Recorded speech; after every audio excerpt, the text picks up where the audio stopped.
tucking colored hair into knotless braids. So as you can see, my best friend has the back of her hair shaved, so I'm starting like a little above her ear because she's gonna get that cut. So of course I start by putting gel at the base of my braid to sleek it down. And when you start doing your knotless braids, when you start tucking, you're gonna start your knotless braid how you would usually start it, feeding in the hair.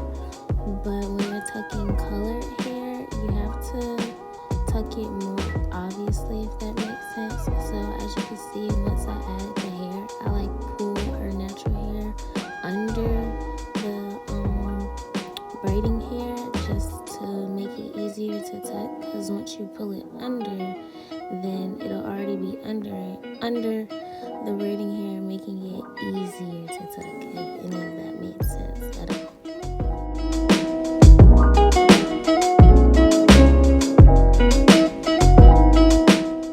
So you want to add as much hair as possible. That'll cover the natural hair while you're braiding, but don't add too much to the point where it'll make the braid look bulky.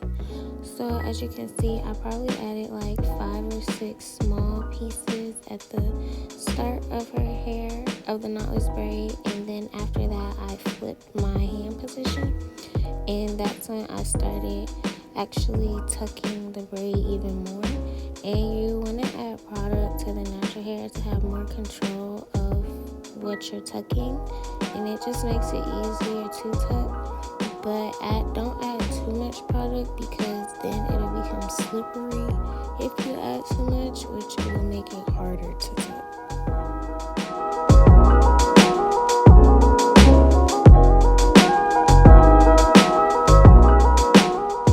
I just want to add that if your client has her hair freshly trimmed or has a blunt cut, then it'll be harder to tuck versus someone who doesn't have their hair freshly trimmed or a blunt cut, just because the ends aren't as straggly. Like, it's literally no straggly ends, so you're tucking basically like, I don't really know how to explain it, but blunt cut ends and freshly trimmed ends are actually harder to tuck than regular untrimmed or unblunt cut hair. But as you get closer to the end of your client's natural hair, you still want to make sure that you're adding enough hair that it'll cover the natural hair, especially the ends, because you don't want those sticking out.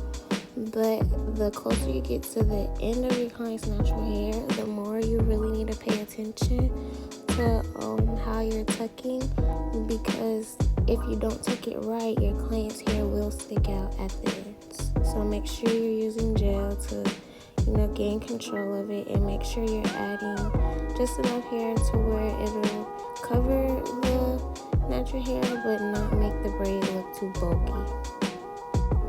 So at this point, I'm gonna stop talking and let you guys watch for yourself. So if you make it to the end, make sure you like, comment, and subscribe, and I'll see you in the next video.